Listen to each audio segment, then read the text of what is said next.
우리 사순절 기간을 지나고 또 고난주간 그리고 부활절까지 다 지나고 계속해서 이어서 교회가 무엇인가, 그리고 우리는 어떤 교회를 지향하며 나아가야 하는가에 대한 말씀을 계속해서 초대교회, 예루살렘 교회와 그리고 안디옥 교회의 모습을 보면서 배워가고 있는 중에 있습니다. 특별히 오늘 우리는 우리 초대교회 당시 안디옥 교회가 가지고 있는 진정한 교회다움의 본질 중에서 특별히 우리 충만한 교회에 필요한 모습은 어떤 것이 있을까, 이 내용을 좀 살펴보려고 합니다. 자, 먼저 안디옥 교회의 특징을 좀 몇 가지로 요약을 좀 하고 진행해 보도록 하겠습니다. 먼저 말씀을 드렸던 것처럼 이 안디옥 교회가 세워졌던 그 배경은 무명의 이름이 없는 몇몇 사람들을 통해서 세워진 교회다, 이렇게 말씀을 드렸어요. 기라성 같은 당시에 사도들을 중심으로 세워진 교회가 아니라 그저 출신지만 알려졌던 사람들로 인해서 시작이 되어졌다라는 거고요. 그리고 그 이후에 또 전문 사역자들이 그들과 동역하며 성도들을 준비시켰던 것입니다. 예루살렘 교회는 이 같은 이 안디옥 교회에 부흥하고 성장하는 소식을 듣고 도대체 어떤 연유로 이렇게 되어진 것인가, 이 내용을 좀 파악하기 위해서 그 당시에 바나바를 그곳에 파송을 하게 되었습니다.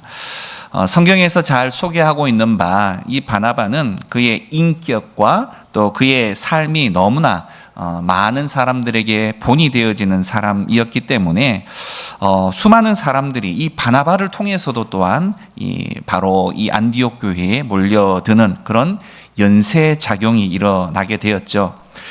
바나바는 이 모습에서 멈추지를 않고요, 당시 사람들이 좀 피하고 싶어 했던 초대교회의 박해자였던 바로 사도 바울, 당시에는 사울이라고 말했던 이름의 사람에게 찾아가는 일이 일어납니다. 바나바는 사실상 혼자서도 충분히 그들을 가르칠 수 있었겠지만 자신보다 나이도 어렸음에도 불구하고 가르치는 은사가 탁월한 바로 이 사울을 기꺼이 그들에게 데리고 와서 소개를 시킵니다. 그리고 그 사울과 함께 1년 동안 줄곧 이 안디옥에서 가르치는 일들이 있게 됩니다. 그러자 사람들이 서서히 복음을 받아들이기 시작을 했고 더 성장하는 일들이 벌어졌던 것이죠. 그러면서 주변 이 하나님을 알지 못하는 사람들조차도 저들은 바로 그리스도인이다라는 아주 영광스러운 별명을 붙여주게 됩니다. 특별히 또 이 안디옥 교회의 특징 중에 하나는 이 성도들이 조금씩 성장해 가기 시작을 하자 단순히 밥을 먹고 배만 부른 것이 아니라 내가 그렇다면 이 밥을 먹고 하나님의 양식을 먹고 교회를 위해서 하나님의 영광을 위해서 무엇을 할 수 있을까를 고민하기 시작을 했습니다. 그러면서 각자의 역할들을 감당하기 시작했다라는 거죠. 누가 당신은 이거 하세요, 당신은 이거 하세요, 당신은 이거 하세요 따로 시키거나 말하지 않았음에도 불구하고 나에게 주신 하나님의 달란트는 이런 것 같아. 그러면 이 달란트로 나는 이 일들로 섬겨가야 되겠다라는 마음이 그들 마음속에 들기 시작하더라는 겁니다. 예언자 아가보가 기근이 들 것이라 예언한 다음에 실제로 그 땅에 기근이 들었습니다. 그리고 난 이후에 이 교회 사람들의 놀라운 일들이 벌어지기 시작을 하는데요. 당시에 자신들이 속해 있는 안디옥 교회보다 더 먼저 세워진 교회였던 예루살렘에 바로 예루살렘 교회가 있었는데 그 교회가 이 기근으로 인해서 굉장히 힘들다라는 소식을 접하게 되었습니다. 자, 그렇다면 본인들보다 더 좋은 규모의 교회, 그리고 더 많은 성도들, 그리고 믿음도 더 특출난 분들로 모여진 그 교회, 자기네들끼리 알아서 하겠지, 이렇게 할 수 있었을 텐데도 불구하고 그 교회를 돕기로 결정을 하게 됩니다. 이제 갓 세워진 교회가 대단하지 않습니까? 자신들에게 바나바도 파송하고 특별히 아가보 같은 예언자들도 파송했던 이 예루살렘 교회가 바로 어려움에 처했다라는 그 소식을 그들은 외면하지 않았다라는 거죠. 작정해서 헌금을 보내기로 했다는 겁니다. 각자 자기 형편에 따라서 몫을 정해서 예루살렘 교회로 보내게 됩니다. 이제 이들은 그래서 자기 교회만이 아니라 다른 사람 그리고 다른 교회를 돌보는 일까지 감당하게 하는 그런 아주 성숙한 교회가 되어져 가고 있다라는 거죠. 특별히 안디옥 교회의 세 번째 특징으로 또 들자고 한다면, 이렇게 교회가 성장을 하기 시작을 하자 그 교회 안에 다양한 리더들이 세워지기 시작을 합니다. 그리고 그 교회의 핵심적인 리더를 그냥 우리는 그분만 바라보고 그분이 주시는 음식만 먹을 거야 이렇게 할 법도 한데, 그 핵심적인 리더를 복음이 필요한 또 다른 지역으로 파송하는 일을 시행하게 됩니다. 처음에는 바나바와 사울 2명뿐이었지만 사람들이 성장하면서 리더들이 일어나기 시작을 하는데요. 루기오, 마나엔, 시므온, 이런 이 다양성을 지니게 되어진 지도자들이 생겨나기 시작을 했다는 겁니다. 바나바는 어떤 면에서 사실상 내가 가르쳤고 내가 세워가고 있는 교회라는 마음 때문에 주도권을 본인이 잡을 수 있었지만 그 기득권들을 다양한 리더들에게 그대로 이양을 하는 작업을 했습니다. 그래서 그들이 공동체를 이끌도록 만들었다라는 겁니다. 그리고 핵심적인 기둥이었던 바나바 자신과 또 열심히 잘 가르칠 수 있었던 사울이 바로 이 안디옥 교회를 통해서 또 다른 지역으로 복음 사역을 위해서 파송을 받게 되어진 것입니다. 이 모든 일들이요, 결국은 2년과 3년 이 짧은 기간 안에 이루어졌다라는 거죠. 안디옥 교회는 결국 한 사람이 이끌어가는 교회가 아니라 수많은 성도가 아주 다양한 모습으로 함께 성장해 가면서 이끌어가는 교회가 되어져 가고 있었습니다. 안디옥 교회를 바라보면 사실 참 가슴이 뜁니다. 교회는 이래야 하지 않을까라고 생각하는 가르침 그대로 사실상 실현해내고 있는 교회가 바로 이 안디옥 교회였기 때문입니다. 시간이 지날수록 사람들이 균형 있게 성장해 세워지고 또 초기의 리더들을 대체할 수 있는 또 다른 리더들이 세워질 수 있는 그러한 교회, 그리고 각자 다른 모양으로 자신의 몫을 다 잘 감당해 나가는 그런 교회, 이것이 성경에서 이야기하고 있는 교회의 참 모습이라는 겁니다. 자, 그렇다면 여러분, 이런 교회는 어떻게 만들어질 수 있을까요? 자, 오늘 이 이야기와 관련해서 저는 한 3가지로 좀 정리를 해보고자 합니다. 먼저는요, 디딤돌을 꿈꾸어야 한다는 겁니다. 디딤돌. 여러분, 디딤돌이 어떤 것인지 아시죠? 자신을 밟고 사람들이 사실상은 건너지 못할 물길을 그 디딤돌을 밟고 지나갈 수 있게 되어지는 거죠. 결국 내가 대장이야, 내가 주인이야, 내가 이 교회에 얼마나 많은 헌신을 했는데 내가 이 교회의 모든 것을 관할하는 사람이야, 내가 우리 집의 대장이야, 이런 식으로 나 자신을 드러내는 것이 아니라 내가 섬기는 자리에 서는 겁니다. 다른 이들에게 발표도 그들이 성장하고 그들이 유익을 얻을 때 기뻐하면서 행복해하는 것, 이것이 바로 디딤돌의 모습입니다. 하나님을 만나면 하나님이 우리에게 꿈을 주시게 되는데요, 그 꿈은 보통의 경우는 바로 내 앞에 있는 롤 모델을 통해서 구체화되어지기 시작을 합니다. 나도 저렇게 되고 싶어, 나도 저런 사람이 되고 싶어 라는 마음이 생겨난다는 거죠. 안디옥 교회에서 이런 일들이 가능했던 것은 사실상 너무 많은 좋은 롤 모델들이 바로 안디옥 교회에 있었기 때문입니다. 자, 초기의 안디옥 교회는요, 예수님을 만나서 너무 행복해하는 사람들이 모여 있었습니다. 누구 때문에 그렇게 된 것입니까? 말씀을 드렸던 것처럼 다른 유대인들은 편견 때문에 이 복음은 유대인들에게만 속해야만 돼라는 이 편견 때문에 이방인들을 무시하고 또 거만하게 되었습니다. 결코 저들에게는 복음이 필요치 않아, 이렇게 생각을 했다는 거죠. 그러할 때에 이름도 없는 무명의 용사와 같은 바로 출신지만 기록이 되어져 있는 구브로와 구레네에서 온 몇 사람들은 아주 겸손하게 바로 이 이방인이었던 안디옥의 사람들에게 예수님을 전하기 시작을 했습니다. 그렇게 예수님을 알게 된 이 안디옥의 사람들은요, 나도 저 사람처럼 내 주변에 있는 사람들에게 이 좋은 예수님을 좀 전해야겠구나 라고 생각을 하고 다른 사람들의 디딤돌이 되고 싶은 그 꿈을 시작하게 되어졌다라는 겁니다. 그래서 사람들이 계속해서 그들에게 다가오기 시작했고, 그뿐만이 아닙니다. 예루살렘에서 누가 왔죠? 바나바가 바로 파송이 되어져서 도대체 이 지역에 무슨 일이 일어나고 있는가를 확인하기 위해서 파송을 받아서 왔습니다. 자, 바나바가 어떤 사람이었습니까? 그는 격려하는 사람이었습니다. 그는요, 위로하는 사람이었습니다. 그 앞에 서기만 하면 그냥 쓰러져서 안기고 싶은 그런 사람이었다라는 거죠.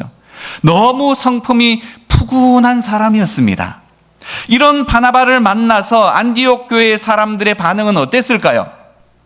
인격적으로 너무나 흠모할 만한 사람, 너무 멋있는 사람을 만난 이들은 또 다른 꿈을 꾸기 시작했다는 겁니다. 예수를 믿으면, 예수를 제대로 믿으면 저렇게 되는구나.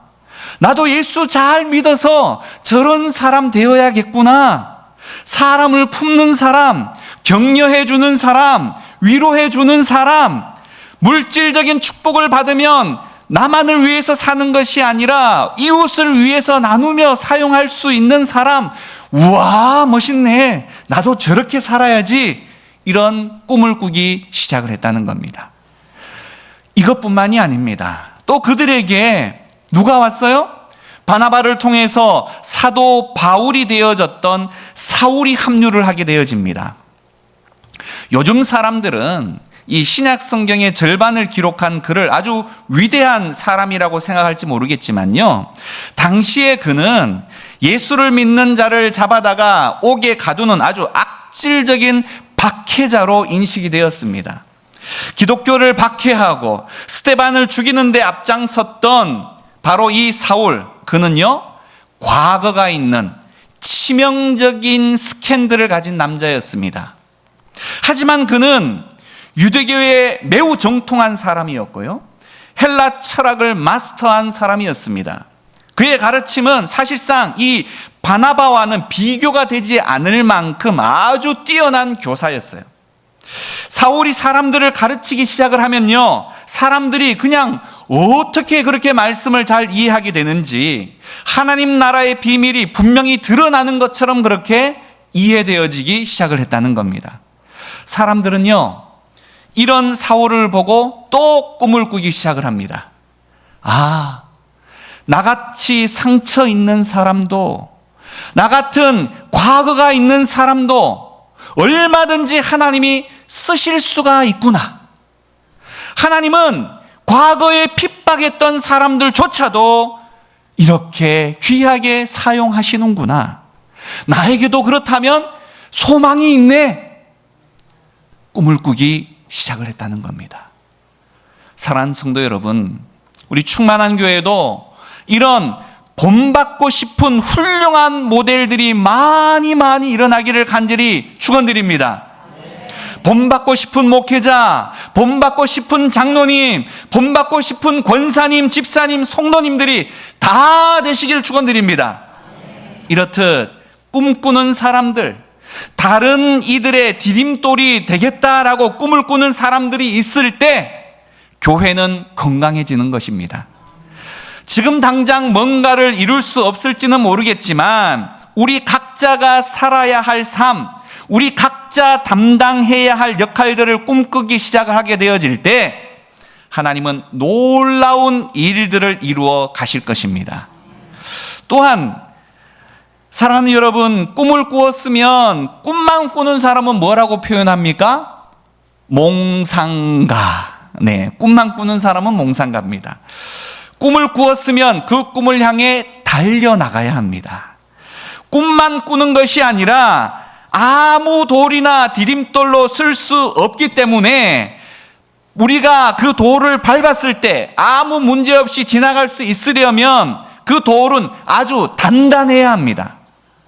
깨지지 않아야 한다는 거예요.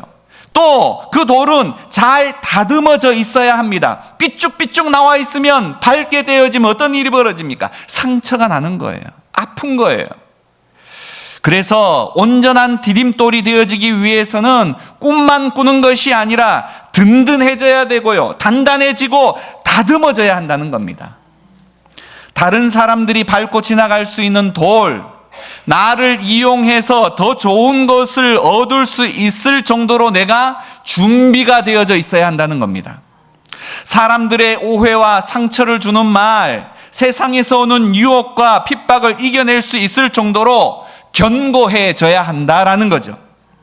다른 사람들로부터 저 사람은 조심해야 돼, 이런 소리를 듣지 말아야 합니다.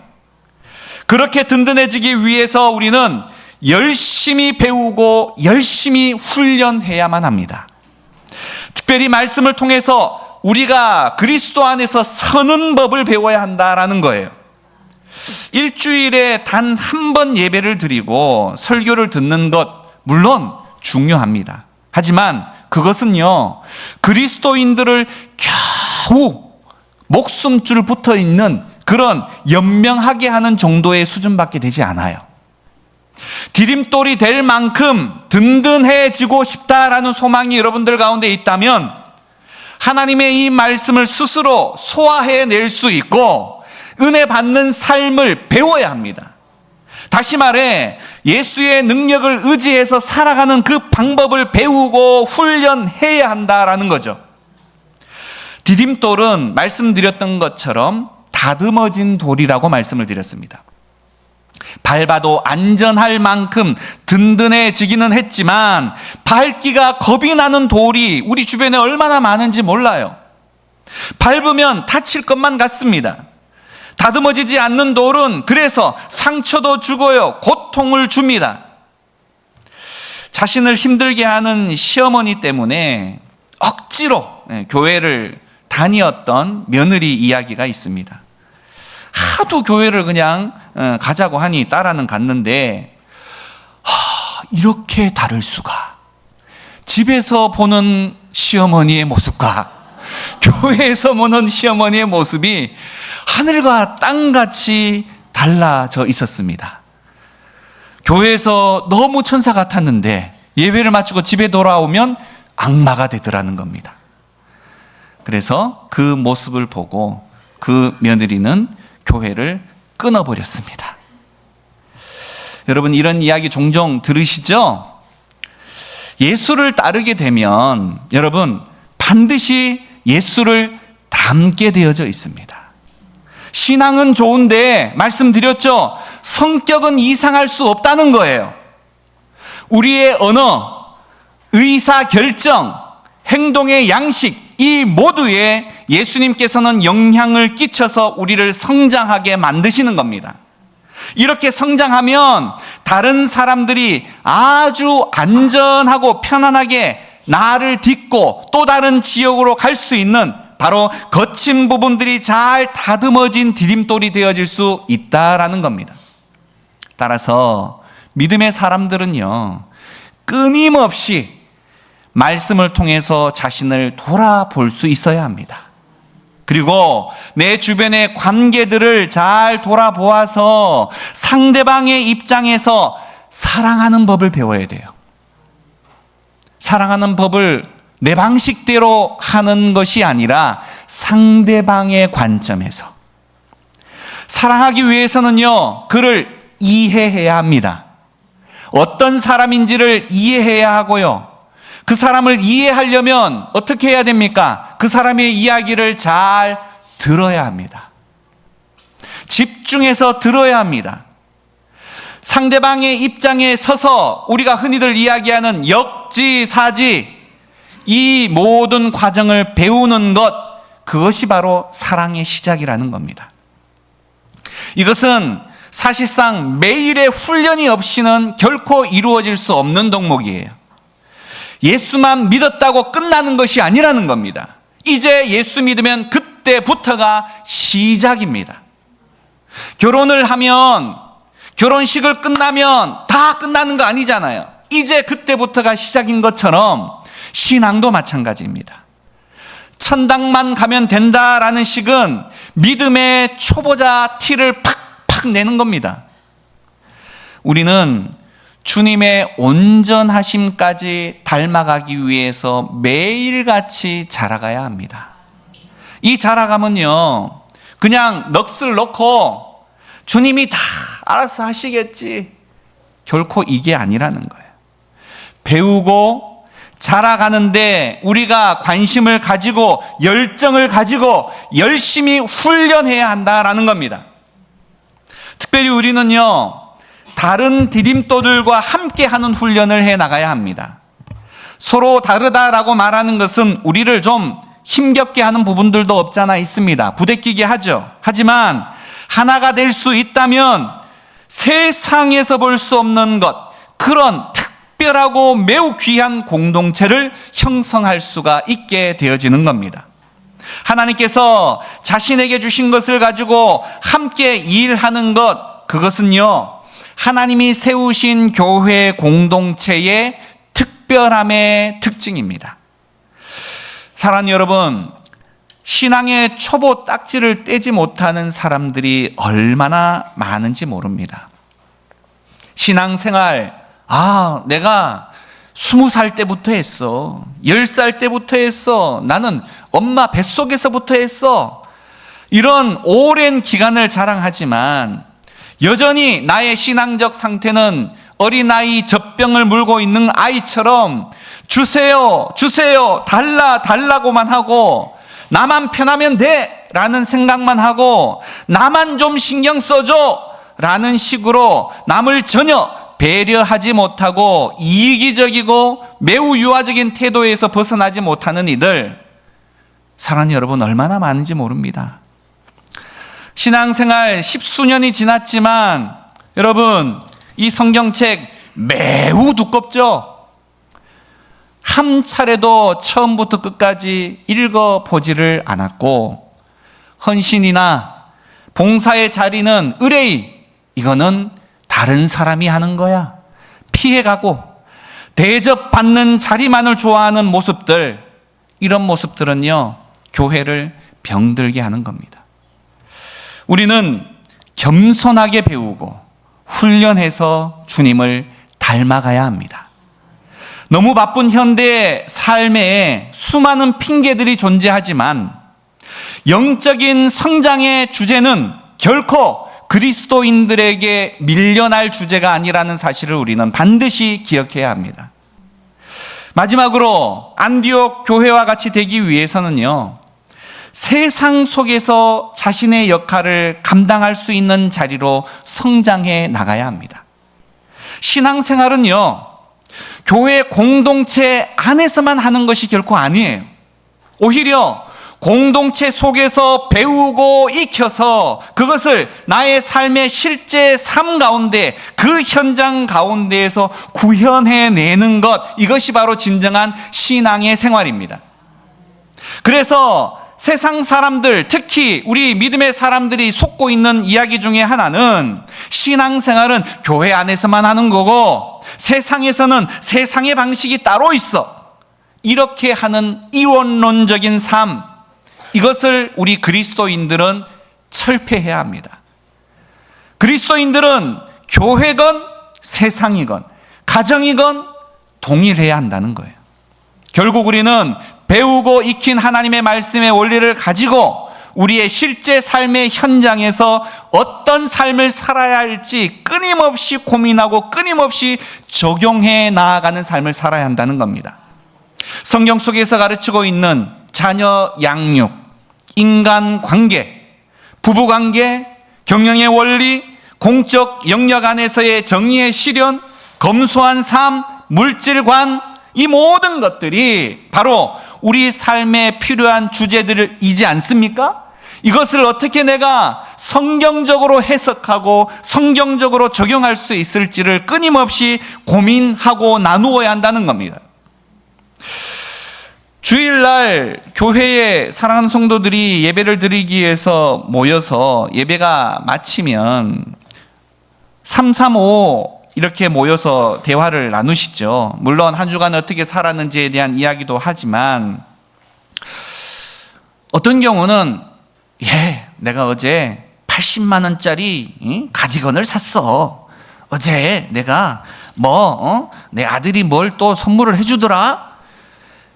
교회에 와서 세상적인 이야기를 하다가 세상 이야기들로만 가득 채워버린 그런 주일의 시간이 되어진다고 한다면 여러분 도대체 무슨 의미가 있겠습니까? 말씀을 들었으면 그 말씀을 어떻게 내 삶 속에 이 한 주간의 삶 속에서 적용해서 실천해낼 수 있을까?